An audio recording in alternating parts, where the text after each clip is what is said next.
protesting all over the United Kingdom, in America and elsewhere. And yet, in the shadow of the Article 50 vote last night and all the publicity around that, something very interesting has happened in this country. Because Home Secretary Amber Rudd, overnight, has announced a change of policy. Last year, following an amendment put forward in the House of Lords by a man called Lord Dubs, who was a 6-year-old Jewish child who came to this country in 1939 from Czechoslovakia, and thank goodness he did, otherwise he wouldn't have made it through World War II. Dubs put forward an amendment saying, look, we should open our hearts to child refugees, and the government agreed we'd allow 3,000 child refugees in. And yet this is what Amber Rudd, our Home Secretary, said today. The government has always been clear that we do not want to incentivise perilous journeys to Europe, particularly by the most vulnerable children.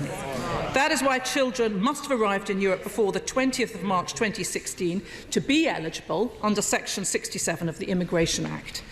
The Section 67 obligation was accepted on the basis that the measure would not act as a pull factor for children to Europe and that it would be based on local authority capacity.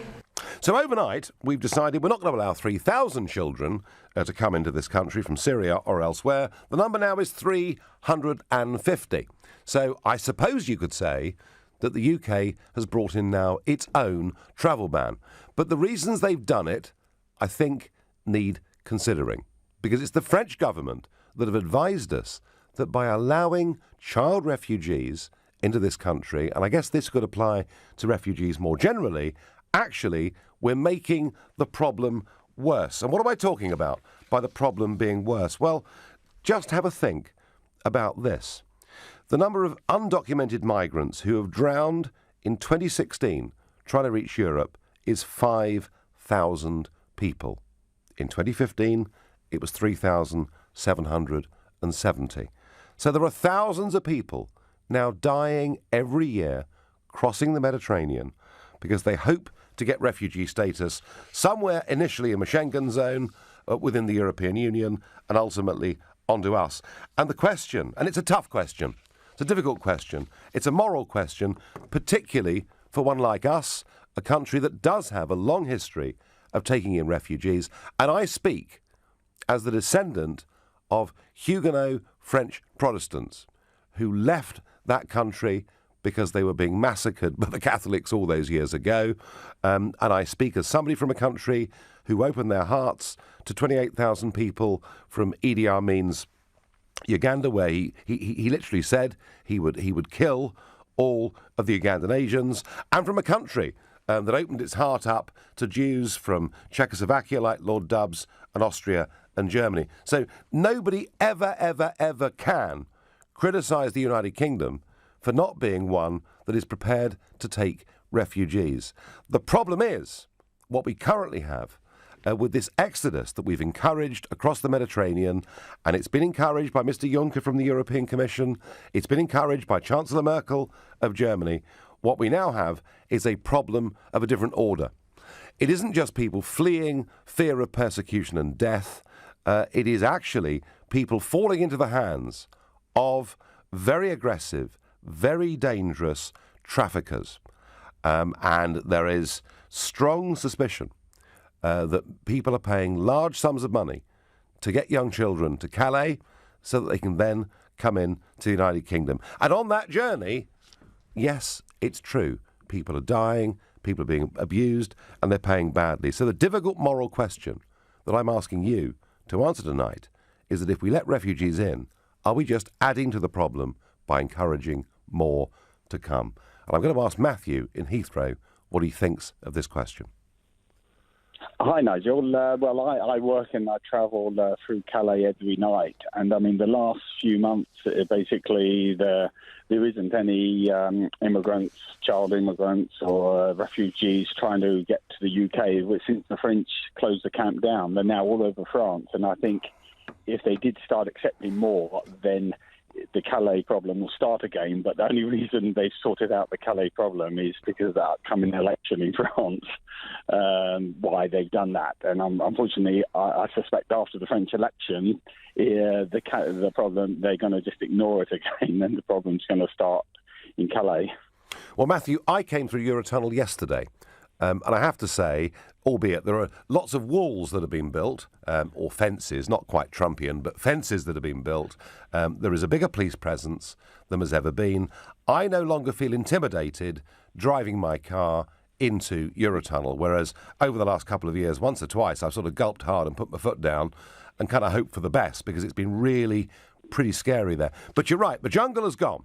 The jungle has gone, although for France the problem's not solved, because many have gone, of course, onto the streets of Paris. But really, Matthew, what the French government is saying, and clearly they've had a massive effect on Amber Rudd, the Home Secretary, is that if you take lots of people, more and more will come. So do you think that what Amber Rudd has done is a rational decision? Well, no, I think that's right. They shouldn't have taken from. If they're in France, the French should be dealing with them and should be keeping them safe. It's the refugees what are in the countries where it's not safe. Yep. They're the ones possibly we should still, be charitable and open the door to. Well, we can open the door, Matthew, and I thank you for your call, but of course one of the problems here is that traditionally refugee status was always claimed and perhaps granted in the first safe country that a person reached. And of course, almost by definition, anyone coming from Calais has been through a safe country first. Tony in Woodford, if we open our hearts to child refugees and other refugees, are we just exacerbating an already desperate problem? Absolutely not. It's such a shame on Amber Rudd's mind. And, Nigel, where's your humanity? These children, I remember vividly 2 or 3 years ago, or maybe a bit longer, you nearly died in a plane crash. Yeah. And you that must have had an effect on you. These poor kids are 1 minute, in some cases, away from death at any time. We're big enough, we're rich enough to let thousands in, okay? We just got to police it and do it properly. It's a big mess all through Europe. It's been allowed to grow and deteriorate, and the criminals have got involved.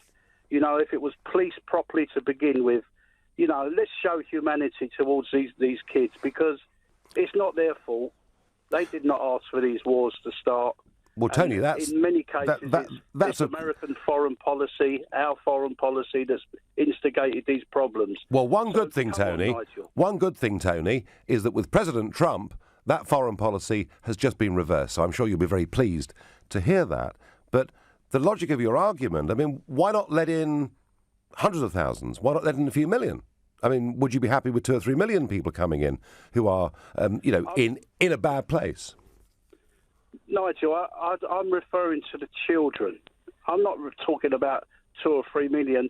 You're trying to whip me up into some type of argument, and I'm not going to fall for that. Right. Well, let's say, Tony. A lot of other people fell for it. Well, let's say, Tony, that it's. I've got a lot of time for you and respect you, but we're talking about children here. Okay, but it's not 3,000, Tony, is it? The UNHCR, right?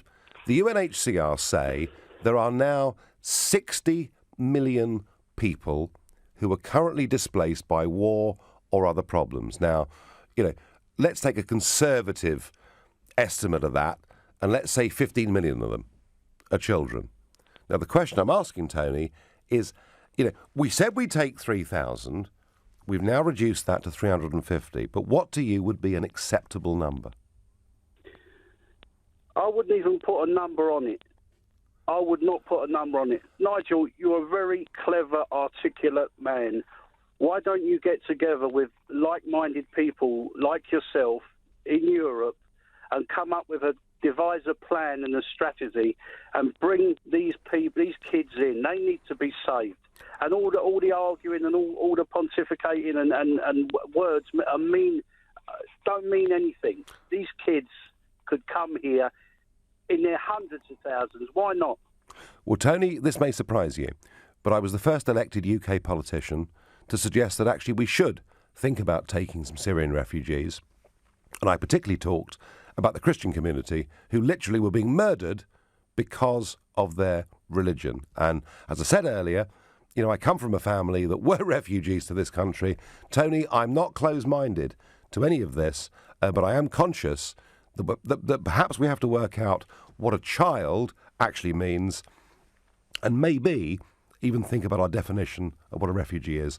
I thank you for your call. A text coming in here. I voted Brexit, supported Trump, but this is wrong on every level. We cannot and must not close the door to such desperate and vulnerable children. And that comes in from James. The definition of refugees needs to be clearly redefined as the term has become corrupted and confused. That's from Helen Hims. Right now, you're listening to The Nigel Farage Show here on LBC. It's 7:15.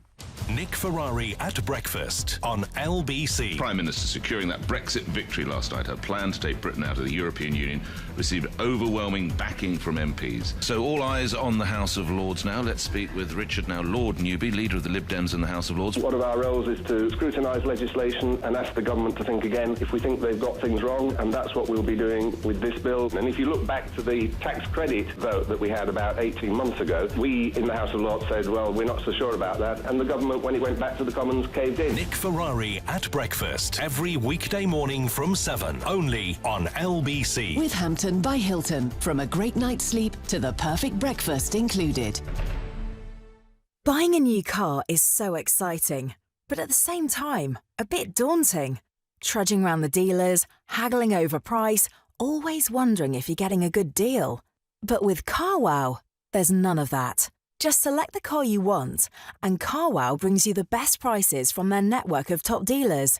All you have to do is choose which one to buy from. It's car buying with you in the driving seat. Search CarWow and try it today. Hacksaw Ridge has been nominated for 6 Academy Awards, including Best Picture and Best Director Mel Gibson, and 3 BAFTAs, including Best Actor Andrew Garfield. You don't kill. No, sir. You're a conscientious objector. Mel Gibson brings you the extraordinary true story of the soldier who saved 75 men without lifting a gun. Critics are calling it a movie not to be missed. 5 stars. Hacksaw Ridge, in cinemas now, rated 15. I know how to avoid a soggy bottom. I know the name of cinema's most famous white shark. I know all the things you can do with a Maris Piper. And I definitely know the TV show that made this music famous. But I don't know my state pension. There's a simple way to find out when you can get your state pension and how much it'll be. Search Your State Pension and get to know yours. Divorce. It threatens the things you've worked hard for in more ways than you can imagine. Your home, savings, pension, and most of all, your relationship with your children. Don't let divorce cost you any more than it has to. Cordell & Cordell is dedicated to helping men in matters relating to divorce. Call now on 0330 60 60 161 or visit cordellcordell.co.uk, office in central London. A partner men can count on. If your property investment portfolio is growing, you might find you have some questions, like whether to operate the business through a limited company. And if you do, then what about the accounting and tax issues? Or you might want to know about the legal issues under landlord and tenant or inheritance tax. So who can help you with this? Barnes Rofe. Clever accountants for property businesses. Visit barnesrofe.com/radio. Don't break down now. I've got friends round tonight. Oh, don't break down now. I've got to open the shop. Whether you're running a home or a business, you'll want a boiler that won't let you down. With a new one from British Gas, you'll not only get £400 off, you'll get a fixed price guarantee and a 5-year warranty for added peace of mind. But, I'm getting to it, Wilbur. You only have until 31st of March to get £400 off. Search British Gas or call 0800 754 754. Conditions apply. This is LBC, the Nigel Farage Show. Call 0345 6060 973. Text 84850. Tweet at LBC using the hashtag Farage on LBC. This is the front line of debate, and we're talking about a big change of government policy overnight. We were going to allow 3,000 child refugees to come into the country. That has been cut overnight to 350. Home Secretary Amber Rudd has said that the French are telling her the more people you let in, the more you encourage people traffickers. So I'm asking you, if we let in refugees, are we just adding to the problem? It is a big, emotive contentious issue. I want to hear from you, whatever your view. To get involved, call me, please. 0345 60 60 973. Text me at 84850. Tweet me on @LBC. Don't forget the hashtag Farage and LBC. And please, watch the show live on LBC's Facebook page. Now, I think it might be useful for us to perhaps just think about what is a refugee, let alone a child refugee, but what is a refugee? Who qualifies? And we need to go back to the 1951 Convention relating to the status of refugees as defined by the United Nations. And it is a person who, owing to a well-founded fear of being persecuted for reasons of race, religion, nationality, membership of a particular social group or political opinion, is outside the country of his or her nationality. That was the definition of what a refugee was for years and years and years. And I understood it, and I accepted it, and I think we as a nation did more than any other country in Europe to try and help people who were in trouble. But the problem came in 2015. It came with conflicts that had erupted in Libya, in Iraq, in Syria and elsewhere, that saw the beginning of a tide of people who wished to cross the Mediterranean. And I involved myself early in that debate, and here's what I said. So we decided that people can come and that people won't be sent back. Now, I suspect that it's a shock, it will be a hell of a shock, to many European citizens, including the British, to understand that we've already agreed a common European asylum system. And what today is about, and today's resolution, is the direct implementation of it. The problem, ladies and gentlemen, is this. The definitions for who qualifies for asylum are so wide, they include not just people coming from war, not just people coming from failed states. Mr Juncker this morning seemed to suggest that perhaps it would even include people who were fleeing poverty. I'm sorry, we simply can't accept countless millions. Well, I stand by absolutely every single word of that. What the European Union did, what Mr Juncker did, was to redefine refugee status that we understood from 1951, and then Angela Merkel added to that by saying, as many of you as want to come can. And that's why we've had the camps at Calais. And that's why the British government thought it had to say yes initially to 3,000 child refugees, which it then reduced overnight to 350, and the French telling us this is the right thing to do because all we're doing is playing into the hands of criminal traffickers, gangs, and leading to more and more people drowning in the Mediterranean. The last caller said, was I being heartless? Where was my humanity? I would argue that stopping people taking dangerous journeys in the hands of criminals, stopping people drowning, actually was the right approach, and no country has given more money to help displace people from the wars in Syria and Libya than the United Kingdom. I'm not against at all us helping people at source. Your Facebook messages coming in. Sean Mulcahy says, let Merkel deal with it, she caused it. Well, many would agree. Chris Farmer says, for every child that comes in, it'll be followed by 20 members of its family within the next 3 years. Ray Porter says, the last terrorist attack in this country was in 7/7. 3 out of the 4 terrorists were born and raised in this country, so why penalise the children? Well, Ray, we're not even discussing terrorism tonight. We're not even discussing security. What we're talking about is the well-being of the individuals who are looking for a better life. And the question I'm asking you is, if we accept refugees, child refugees, do we just add to this tide of human misery? Martin in Glasgow, what do you think about this proposition? Good evening, Nigel. Nice to talk to you. I am fed up listening to these bleeding heart liberal lefties that seem to come on a lot of these programmes. How can't they see you cannot accept millions of people coming? I'm talking about any country. Millions of people get into a country. And for our own country, for example, the national health is in its knees. We keep hearing about housing, but any time I hear housing discussed, none of these pious MPs who talk about it, none of them say, well, it's because of the immigration. That's why we've got a housing shortage. And they can clearly see that in their right mind. And how the heck these people who say, oh, take them in their thousands.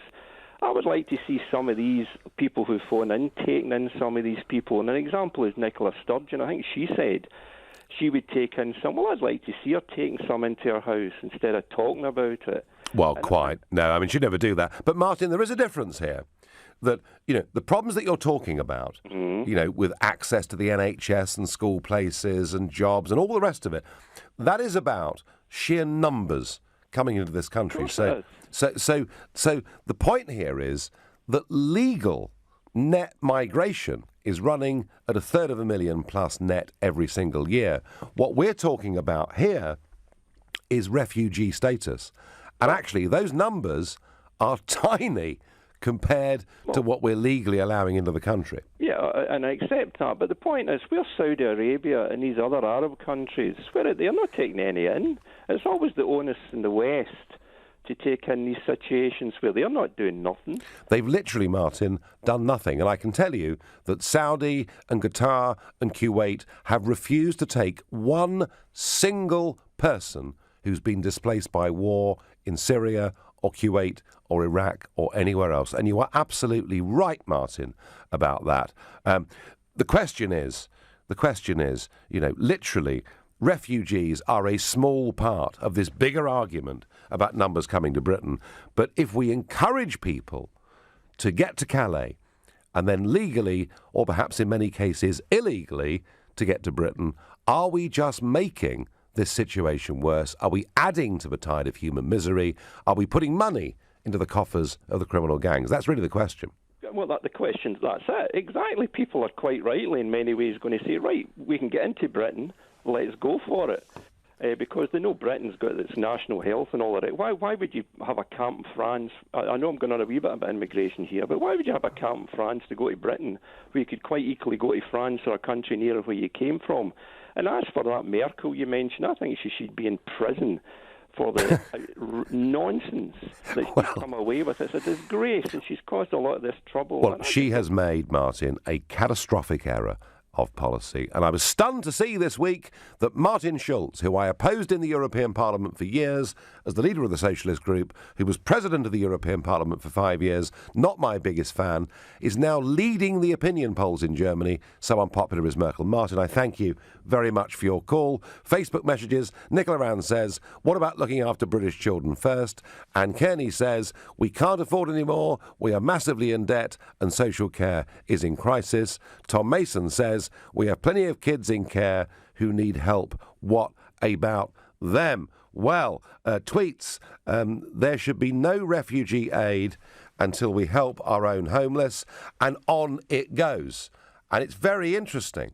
This country has never been close-minded to genuine refugees, but I put it to you that genuine refugees are people who fit in with that 1951 definition of what a refugee is. And I'll remind you, a person who, owing to a well-founded fear of being persecuted for reasons of race, religion, nationality, membership of a particular social group, or political opinion. These are genuine refugees. We've recognised this for years. We've now widened the bounds to say that it includes people who come from regions that are troubled by war or conflict. Well, the UNHCR say there are 60 million of those. And my friend Mr. Juncker, who, sometimes before lunch makes the odd cogent point, and he said that perhaps we should open our hearts in Europe to people who come from poor countries. Well, that would be, by my estimation, somewhere between 3 and 4 billion people who then would be eligible to come.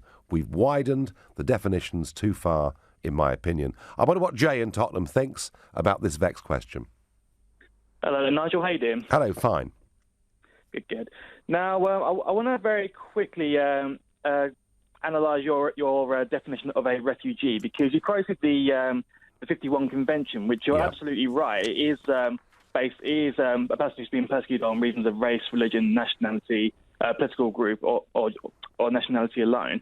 But you missed out a chunk of the definition, which comes literally right after that, which is that it's a person who is unable or owing to fear is unwilling to avail himself of the protection of that country, or a person who is unable to return to that country owing to such fear owing to such fear and is unwilling to return to it, which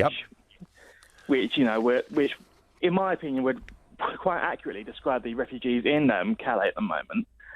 But I have to question you though, Nigel. Under what circumstances? Because I know you mentioned what you said in the European Parliament. I do actually if I'm being quite honest, I do mostly agree with what you say in that regard. Sure. But even if you don't wish to take the issue of poverty into account, I still don't quite understand how the people in Calais could not be considered refugees, to be quite honest. Well, they are, in most cases, 60-70%, they are young males under the age of 30. Very few come from Syria anyway. They come from countries all over the world, and they are people seeking economic advantage. They want to have a better life. I don't blame them, Jay, one little bit for that, but I think we have to actually understand that we're perhaps potentially being taken advantage of. And you're right when you talk about the full definition of this. Yes, there are people who would qualify as refugees who fear going back to where they come from, but we have to somewhere get this right. We've broadened it, Jay, in my opinion, far too wide. You're listening to The Nigel Farage Show, exclusively here on LBC. It's 7:30 and time for the news with Rupert Bartier. A Conservative MP has started the formal process of trying to remove the Commons Speaker, John Bercow. James Duddridge has tabled a motion of no confidence after he announced he won't allow Donald Trump to address Parliament during his state visit. Official figures show the NHS in England is performing at its worst ever level in a number of areas, including A&E and cancer treatment. In December, 86.2% of emergency patients were seen within 4 hours. The target is 95%. And the RMT Union has announced it's balloting members for strike action on Arriva Rail North in a dispute over the role of train guards. The union has been involved in a long-running dispute with Southern Railway over the same issue. LBC weather. Cold and frosty into the evening with sleet and snow showers possible, a low of -1 Celsius. Tomorrow, a mix of wintry showers and sunny spells and a high of 5 degrees. LBC Travel. Good evening, I'm Andy Ivey. The M4 is crawling towards London between Junction 4 at Heathrow and Junction 1 at Chiswick. There's a breakdown near Junction 2 and those hold-ups were already bad because of queues on the North Circular through Ealing, in turn caused by an earlier accident on the A40 Western Avenue at Greenford. Heading out of London, the A40 has long delays between White City and the Greenford flyover. In Mile End, the A11 is closed eastbound between Burdett Road and Coburn Road because of an accident. It's causing queues almost back to Whitechapel Station. In Purley, Brighton Road has long delays in both directions between Christchurch Road and Purley Cross after an accident. And in Devon, the M5 is very slow southbound between Junction 28 at Columpton and 29 for Honiton. A car has overturned, blocking the outside lane. On the trains, Great Northern services have delays of up to 40 minutes northbound via Hatfield after a passenger fell ill. For more real-time traffic updates, go to lbc.co.uk. This is LBC. Now, I can tell you the secrets of successful investors, but the golden rule is you have to act quickly. Now, you're obviously a decisive person, someone who stays ahead of the curve, someone who could be drawn in by the time pressure of an investment scammer. At the Financial Conduct Authority, we're committed to keeping you safe. So if you've been offered an unsolicited investment opportunity, be a scam-smart investor and check the FCA warning list of firms to avoid at fca.org.uk/scamsmart. Introducing QuickBooks Connect, the big event to grow your small business on March the 7th at Tobacco Dock. Hear the stories of big-name entrepreneurs like business magnate Lord Sugar, small business guru Mary Portas, and many more. Connect with industry experts and network with peers. Learn practical skills during a full day of workshops, like how to find new customers using social media. Find out more at quickbooks.co.uk/grow. Register now for only £48 with promo code GROW. Your perfect car's easy to find, and it's easy to buy too. Because at Car Giant there's up to 8,000 cars in stock, all in one location. And Car Giant's massive buying power means they're all at great prices. Giant choice, giant savings. No wonder so many Londoners fall in love for less. Book your test drive at cargiant.co.uk. It's how London buys its cars. Car Giant. A big night out. A lumpy bed. There are so many things that can keep us awake. But if you can't sleep because you're worried about paying the bills, we can help. Capitalise provides free, impartial and confidential face-to-face support to help people in trouble manage their debt. Find out more at capitalise.org.uk. Let's start the meeting with a round of quick-fire questions. Whoever gets the most correct answers gets tomorrow off. First question. What's the most efficient way to manage our expenses? Concur. How can you capture supplier invoices electronically and manage approvals from anywhere? Concur. By switching to blank, we now have the tools that give us full visibility into company spend. Concur. Bob, you're the winner. You get tomorrow off. But tomorrow's Saturday. A deal's a deal. Oh. Expense, travel, invoice. Learn more at concur.co.uk. Now, someone as decisive as you could be drawn in by the time pressure of an investment scammer. Be a scam-smart investor. Check the FCA warning list before investing. The Nigel Farage Show on LBC. Call 0345 6060 973. In response to Home Secretary Amber Rudd reducing the number of child refugees this country will take from 3,000 to 350, I'm asking you a basic question. Is the acceptance of refugees making a huge problem of people trafficking and those drowning in the Mediterranean even worse? But before I get back on that, I must just return to my great theme of the week. My favourite hypocrite of the week, of course, has been John Bercow, man who broke the neutrality as Speaker of the House of Commons, and we had a big debate on that earlier this week, and I'm pleased to say that opinion polls did back up our majority view on this programme, that indeed he had overstepped the mark. And now, a backbench Conservative MP, James Duddridge, has agreed with us. He says Bercow has overstepped the mark, and he's put down a motion of no confidence in the Speaker. Now, MPs will be in recess next week because it's half term, but by the time they come back, they've got the chance to sign this motion of no confidence. And Duddridge says, to be frank, I think there's a real possibility that once the level of discontent is known and Speaker Bercow sees the writing is on the wall, he will go of its own accord. So whether that is wild optimism from James Duddridge or whether Speaker Bercow is finally on the way out, we will see. But it's a story that I feel closely attached to. I'm so angered at what he did.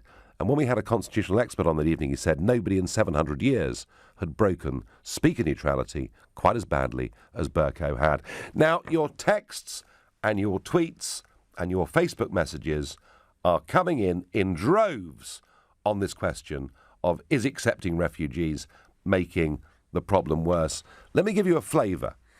On Facebook, Glenn White says, the bottom line is children need their own culture and understanding. They should go back and be protected under UN law. Why isn't this happening? Why can't the UN police these war-torn areas? Maria Day says, where were the young girls amongst the children, in inverted commas, taken from the Calais jungle? How have young children found their way from one continent to another? Too many unanswered questions. Tom, Facebook's in, has Yvette Cooper taken in any refugees yet? Thought not. Hypocrites. Because you're right, Tom. She said she would. I thought that they were going to fill their house up with them. They've done nothing. Tex, Nigel, I live in a deprived area and the levels of homelessness have skyrocketed in the past few years. I'm all for helping genuine refugees, but we have to look after our own first. Callum from St Helens. Nigel, as usual, you are talking good, sound common sense. Why do some people want to argue with you? It beats me, says Tom in Bromley. And let me tell you, these messages are coming in on Twitter, on Facebook, by text, and virtually nobody is saying what the Home Secretary has done overnight is wrong. I want to hear from you if you've got an entirely different opinion. But at the moment, overwhelmingly, people think that the Home Secretary has got this right, that if we encourage refugees, we encourage trafficking, we encourage bad people, and we encourage yet more human suffering. I wonder what Michael in Canterbury makes of this vexed question. Well, yeah, you say it's a basic question, and I'll give you a basic answer. Yeah, it probably does encourage a lot of refugees to make a journey. It is dangerous, but then again, I think they probably try and make that journey even if, like you said, no, none of you coming in. Like, I think they try and do it anyway. It's like we've had it in America for years, and you've heard like loads of Mexican people saying, even if Trump builds the wall, like, no, we'll find a way around, we'll get in somehow. And I think that would happen here. Well, Michael, that may be true, and certainly there are significant numbers of illegal immigrants getting to the UK every single day in the backs of lorries and everything else. But I think the point is, Michael, that if you build barriers and you build walls and you make it tougher, fewer people surely get through. That is true as well, but I suppose the way I think of it, it's like if we coordinate the refugee movement, then they won't need to come over illegally. What we always need to do, is have all the European nations are, okay, right, so France is going to take this many, Britain's going to take this many. Oh, look, there's some room over in this bit of Germany. Okay, we'll send this little lot over here. It needs to be like that. Well, Michael, that in theory would work, but of course in practice what has happened is Mrs Merkel has so angered countries like Hungary and elsewhere that they're saying we will not go along with the European Union's migrant quotas, we'll make our own decisions. So it's become actually a hugely contentious issue within the European Union. We, of course, were never part of the Schengen area. We're leaving the European Union. So what the Home Secretary has done overnight, she was free to do without contravening European law. But, Michael, where I'm with you is I'm not against us taking genuine refugees, and it's why... Good on you, son. No, absolutely. And I've made the case for the Christians, the Christian community, who literally, in the Middle East today, have absolutely nowhere to go. And their numbers have been massively reduced. They're being murdered for who they are as a religion, which I would have thought, under the UN Convention, going back to 51, meant they should have been top of our list. And do you know what, Michael? We haven't taken a single one. Indeed, when I've argued for the Christians, I'm told by Juncker, and indeed I was told by Cameron, that religion should have nothing to do with it. Well, history tells us, from Alf Dubs being a Jew in the past, it's got everything to do with it. So, Michael, I'm not against taking some refugees, but I need to know that they are refugees. Is that fair? Is that reasonable? That is fair. The only problem I'd say with that, I think it would be impossible to police. Put it this way. It's like you've got lots of cases where at the airports you'll have refugees coming in and presumably refugees, they might be economic migrants, and then they'll ask for the passport and the papers, and they can just so easily say they are trying to come in illegally. They can say, oh yeah, I forgot my passport. Oh, I know, they all do that. With that, I think I'm sure I don't know the numbers. I know there are people who do it. So for that reason, I think it would be impossible to police. You don't know who has legitimately forgotten their passport because they're busy running from a war zone. I know. Michael, none of this is easy. None of it. And I thank you for your call. And the other point that's not easy is we were talking about child refugees. And I tell you what I think one of the reasons Amber Rudd has cut the numbers overnight is not just because the French have said it's leading to trafficking. It's because the first batches of people that we took in, clearly many of them weren't actually children. In fact, looking at some of them, I think if I was to sort of perhaps, dye my hair a bit darker, I might have got in. And the way the government does this is our officials only challenge the age of child migrants if they look to be over the age of 25. Well, at 25, I was married, I had kids, a mortgage, and a job. So I think actually one of the reasons that Amber Rudd has done this is that many of the people, too many of the people, and whether that's 5% or 10% or 20%, but too many of the people that came in the first batches of child migrants clearly were not children. And I think she was worried that the public would see, frankly, they're being taken for a ride. Thank you. I ask Emeka from Mill Hill. Emeka, what do we do about refugees? If we let them in, do we make the problems worse for everybody? Hi, Nigel. That's not the question I want to address, at least not directly. I want to address a few things that you have said in the past, including today. I really appreciate it if you don't interrupt me. A few years ago, when I lived in Nigeria, while I was studying law in Nigeria, I came across a newspaper article by a journalist. It was at a time when a lot of Nigerians were refused visas to come over here to visit. He wrote an article and he quoted a book from somebody, and it was something about the ethics of the lifeboat theory. Now, this was a Nigerian journalist defending the British High Commission then in Nigeria, saying, listen, if there is a boat in the sea and that boat is sinking and there are 10 lifeboats and those lifeboats can take just 10 people, If you pick one more person from the sea because he's drowning and put him into any of those lifeboats, the lifeboats will sink because of the 11th person. So the British economy is really stretched, and it's all well. Everybody knows that. Yeah, but Emeka, what I'm talking about here is a basic question. That if we accept refugees, whether it's in this country, whether it's in the European Union Schengen zone, isn't surely what we're doing encouraging those boats to come and encouraging a greater need of lifeboats? That you tell on a daily basis. You said a few minutes ago to a caller that the Arab states, you quoted Kuwait, Saudi Arabia, Qatar, have taken not one single Arab refugee. It's on record. It's what you said. Yes. Just like but Nigel, you know very well that is not true. Whoa. Sorry, I'm sorry. It is not true.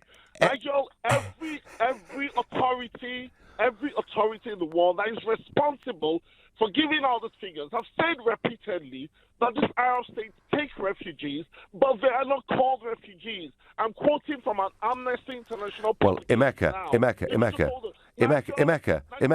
I'm sorry.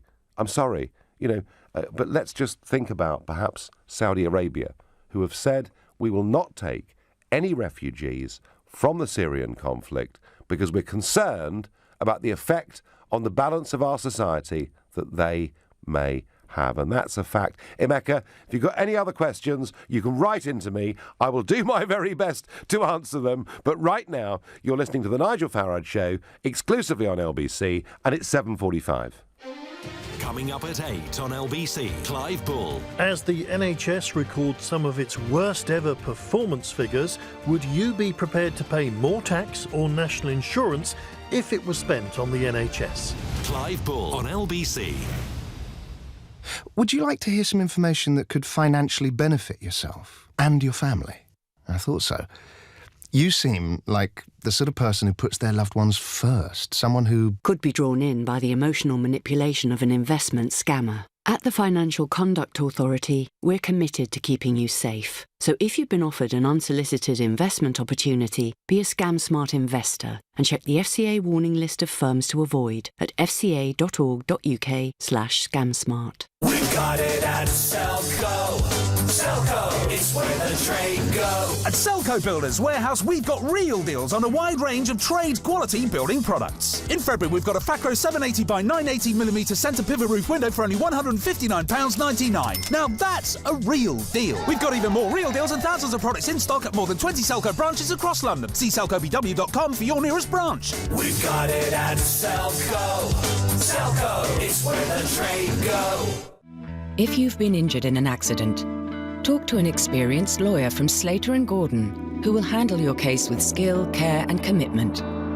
Our lawyers secure substantial awards for victims of accidents at work, road traffic accidents and accidents on holiday. For a free consultation, call us today on 0800 557788 or contact us at slatergordon.co.uk. Slater & Gordon, your case is our cause. Don't ignore the It's the law to have a work. Don't ignore the workplace pension. Get to know your responsibilities with help from the pensions regulator. Visit workplacepensions.gov.uk. Ladies and gentlemen, welcome on board. KLM Royal Dutch Airlines is pleased to announce imminent departures from London City Airport. Booking a business trip or the dream holiday? KLM has started its own services from London City Airport, flying you from the heart of London to Amsterdam and the world. Tokyo, Shanghai, Lagos, Dubai, and many more. Book now at klm.com.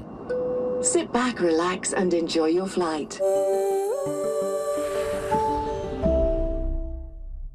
Buying a new car is so exciting, but at the same time, a bit daunting.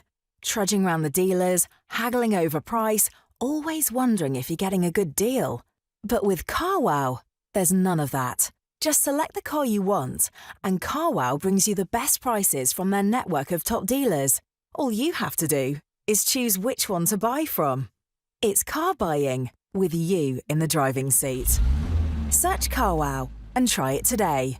someone as family-focused as you could be drawn in by the emotional manipulation of an investment scammer. Be a scam-smart investor. Check the FCA warning list before investing. Leading Britain's conversation. LBC, The Nigel Farage Show. Here on the front lines of open debate, we're asking whether letting refugees in adds already to the tide of human misery.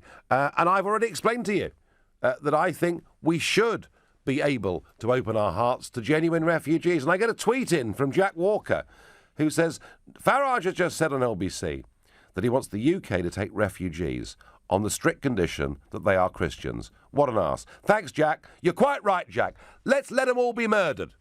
Let them all be murdered because they're Christians. Then there won't be a problem, will there? We won't need Jack to discuss this in 2 years' time because they'll all be dead. How about that? Your Facebook messages also chunking in. Graham says, many so-called children seem to be adults who have already come into our country. They must think we're fools. Don't be fooled again. Graham, I think that's one of the reasons that Amber Rudd has done what she's done today. We saw the people coming in last time. I mean, half of them looked about 35, in my opinion. And we know the authorities won't even challenge somebody's child status unless they look over the age of 25. And please, I am not devaluing the horrendous things that are going on in the Mediterranean and in large parts of the Middle East. I am not being cold and heartless, but I genuinely think that EU foreign policy, which really began properly with this brand new asylum policy of their own, has led directly to thousands of deaths in the Mediterranean. The Australians faced this. Back in 2008, the boats were coming to Australia, lots of people were drowning, and the Australians said, none of you will get refugee status in this country if you come via that method, and the boats stop coming and people stop drowning. And I think the Aussies are onto something, but I wonder what Adam in Walthamstow thinks. Hi, Nigel. Great fan, although I don't agree with everything that you say. Well, no, Adam, no two human beings could ever agree with everything somebody else says, of course. But what about this question? Well, the thing for me is, look, we're debating on refugees and saying, should we let them in? What should we do with them? What defines a refugee? Fine. But the point is, we as Britain have decided to intervene in their country, in Syria, or wherever we have. The thing is, when we actually do that, do our politicians, I don't come from a politics background, you do, do we not think, if we're going to affect the country so much, are we not going to think about the restoration and the rebuilding of their country if we're going to intervene? I think that's something which is, really important before we decide to do any action. Adam, Syria, think of this? Syria we haven't intervened in directly, but your basic point is a very powerful one, that we have intervened in Afghanistan, we have intervened in Iraq, we have intervened very badly in Libya. And Adam, actually, you're right.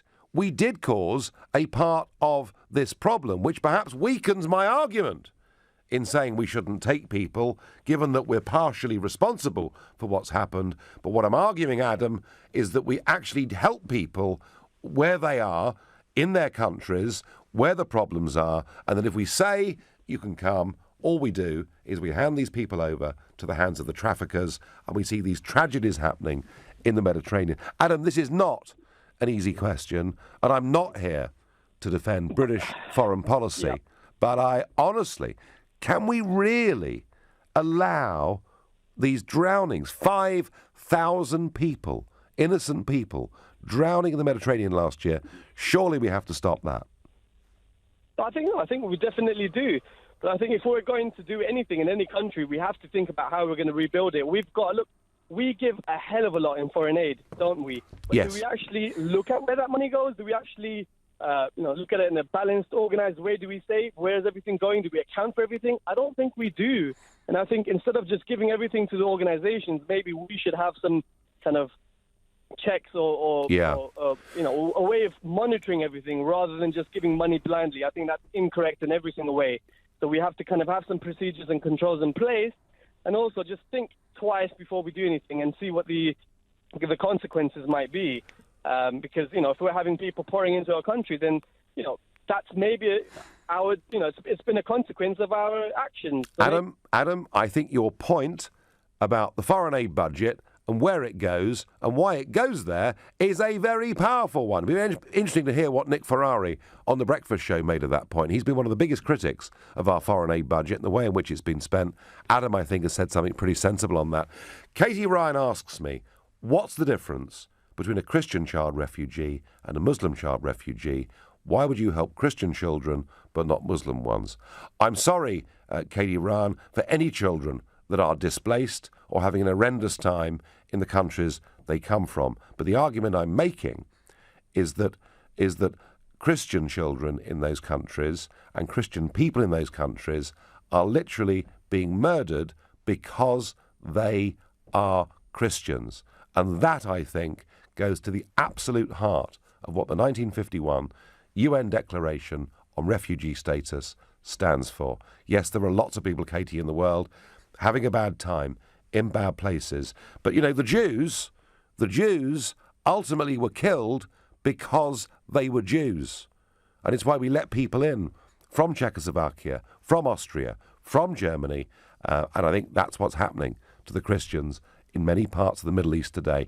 And quite why the Archbishop of Canterbury, who is supposed to be the head of our church, refuses to address this issue is absolutely quite beyond me. Barry Day says on Facebook, they should have been taken care of by the first EU country they arrived at. Why are these kids on their own? Anyway, Barry, your basic point, again, you're supposed to claim refugee status in the first safe country you come to, but all of that has gone completely out of the window.